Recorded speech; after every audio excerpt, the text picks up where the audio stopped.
Karibu tena katika vlog yangu, na leo nimekuandalia makala inayohusu karafuu na faida zake kwa mwanaume na kwa mwanamke. Karibu sana uweze kuwa pamoja na mimi na kunisikiliza. Kwanza kabisa nilikuwa napenda nikufahamishe kuhusu karafuu. Karafuu ni kiungo ambacho kinatumika sana katika vyakula na tiba asilia duniani.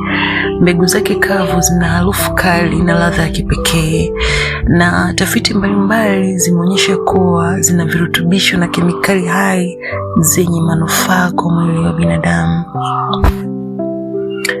zikiwa na mafuta muhimu kama eugenol pamoja na flavonoids, tannins na compound za phenolic. Karafuu zimehusishwa na kusaidia mwili katika maeneo kama mzunguko wa damu, homoni, nguvu za mwili, afya ya uke, kinga ya mwili. Tahadhari muhimu: ingawa karafuu zina faida nyingi, hazitumiwi kama tiba rasmi ya kitabibu. Ni muhimu kupata uchunguzi na ushauri wa kitaalamu kuhusu afya yako, kwa sababu huwezi kutumia karafuu kutegemea kuwa ni suluhisho ambalo litakutibia matatizo yako yote. No. Haya, naomba tuendelee. Nikutajie sasa faida za karafuu kwa mwanamke, alafu baada ya hapo nitakutajia tena faida za karafuu kwa mwanaume. Faida za karafuu kwa mwanamke: ya kwanza kabisa, kuboresha mzunguko wa damu na kupunguza maumivu ya hedhi. Haya, karafuu husaidia kupunguza maumivu na uvimbe kinga, hivyo inaweza kusaidia wakati wa hedhi au maumivu ya nyonga. Mfano, unasaidia misuli ya tumbo la chini kulegea. Pia inasaidia kupunguza hali ya uchovu na maumivu wakati wa siku za hedhi. Jinsi ya kutumia: unachemsha maji yako unachemsha maji yako ya moto na unachemsha maji, unaweka maji ya moto jikoni, unatia mbegu za karafuu kadhaa, alafu unaacha ichemke iwe kama chai. Kisha chemka, unamimina kwenye kikombe chako, unakunywa. Unaweza kunywa mara 2 au mara 1 kwa siku. Unaona, hii inasaidia kupunguza uchovu na maumivu wakati wa siku za hedhi. Faida ya pili kwa karafuu kwa mwanamke ni kuboresha harufu na afya ya uke. Karafuu zina uwezo wa kuua bakteria na fungus wanaosababisha harufu mbaya au maambukizi madogo ya uke. Mafuta yake ya eugenol yana athari dhidi ya Candida albicans, fungus wanaosababisha fungus ukeni. Unaona?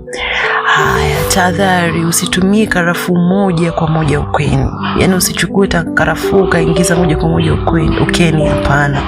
Tumia chai nyepesi ya karafuu na ushauriwe na daktari kabla matumizi yoyote ya ndani. Faida ya tatu, husaidia kurekebisha homoni. Baadhi ya tafiti zinaonyesha karafuu zinaweza kusaidia kusawazisha homoni za kike kwa kuchochea kazi ya tezi za homoni na kuimarisha mzunguko wa damu kwenye viungo vya uzazi. Hii husaidia kudhibiti mizunguko isiyo ya kawaida ya hedhi. Pia huchangia hisia nzuri na kupunguza msongo wa mawazo unaoathiri mfumo huchangia hisia nzuri na kupunguza msongo wa mawazo unaoathiri mzunguko wa homoni. Faida ya 4, huongeza hamasa ya tendo la ndoa au kitaalamu wanaita libido. Chai au mafuta ya karafuu yanaweza kuongeza mtiririko wa damu kwenye nyonga na uke, hivyo huongeza hamasa ya mapenzi na kupunguza ukavu ukeni. Hizo ndo faida nilizozichunguza mimi kuhusu karafuu kama mwanamke ataitumia.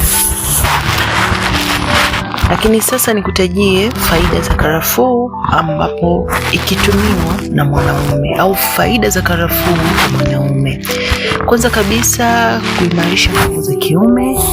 Lakini pili, kuboresha mzunguko wa damu kwenye uume. Tatu, kupunguza uchovu na kuongeza nguvu ya mwili. 4, kurekebisha harufu ya mdomo na kuua bakteria. Hii ya 4 inaenda kote kote kwa mwanaume na mwanamke, kwamba karafuu kumradhi, inasaidia kurekebisha harufu ya mdomo na kuua bakteria. Tahadhari ya matumizi ya karafuu: usitumie kwa wingi, kwa sababu hii ikizidi kwa wingi inaweza kukusababishia matatizo mengine ya kiafya.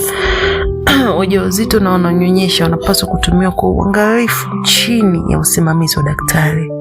Lakini pia usitumie mafuta ya karafuu moja kwa moja kwenye ngozi au sehemu za siri bila kupunguzwa na mafuta mengine kama mafuta ya mzeituni au mafuta ya nazi. Jinsi ya kutumia karafuu nyumbani kwa ujumla ni kufundishe sasa.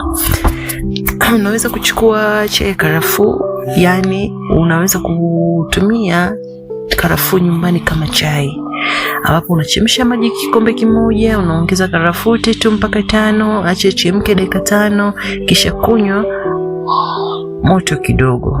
Faida ya pili, kwa harufu ya kinywa, tafuna karafuu moja baada ya kula au unapotaka kinywa kipate harufu safi. Faida nyingine, kupunguza maumivu ya hedhi kama tulivyosema mara ya kwanza. Haya, kumbuka karafuu ni nyongeza ya lishe, lakini si dawa mbadala wa matibabu hospitali.